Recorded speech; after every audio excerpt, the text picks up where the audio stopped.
रहीम के दोहों की श्रृंखला में मैं आपका दोस्त प्रवीण राज दुबे एक बार फिर से आप सभी लोगों का अपने YouTube चैनल अनुसंधान पर बहुत बहुत स्वागत करता हूं। तो आइए दोस्तों, हम आज के दोहे पर चलते हैं जो हमें हमारे जीवन में एक नई सकारात्मकता, एक नई सोच के लिए प्रेरित करेगा। जो रहीम उत्तम प्रकृति का करी सकत कुसंग, जो रहीम उत्तम प्रकृति का करी सकत कुसंग, चंदन बिस व्यापे नहीं लिपटे रहत भुजंग। रहीम कवि इस दोहे के माध्यम से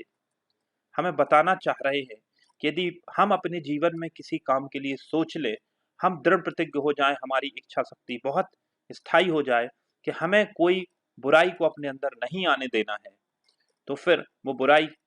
हम चाहे कैसे भी माहौल में रहें, चाहे कैसे भी बुरे लोगों के साथ हमें रहना पड़ जाए मजबूरी बस, तो भी उनकी बुराइयां हमारे अंदर नहीं आ सकती हैं। रहीम कहीं कहते हैं कि यदि वास्तव में हमारी प्रकृति उत्तम है, हम व्यवहार से बहुत अच्छे हैं, हम सोच से बहुत अच्छे हैं और हमें यदि हर चीज की सकारात्मकता और नकारात्मकता के बारे में ज्ञान है, तो हमारे जीवन में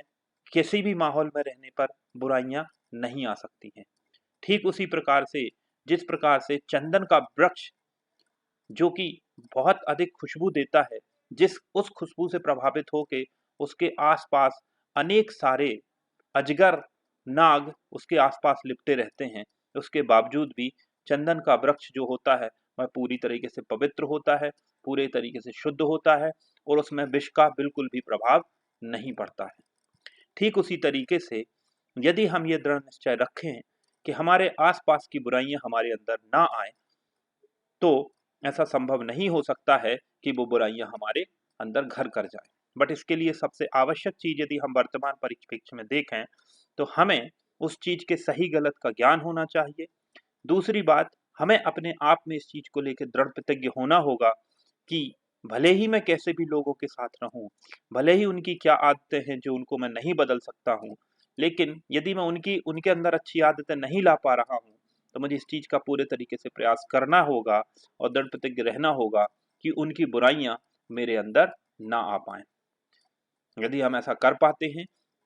तो हम किसी भी माहौल में अपने आप को बेहतर, सहज, सकारात्मक और सफल बनाने की इच्छा शक्ति भी रख सकते हैं। तो ये था हमारा आज का दोहा। अगली बार एक नए दोहे के साथ, नए अर्थ के साथ फिर मिलेंगे। नमस्कार, बहुत बहुत धन्यवाद।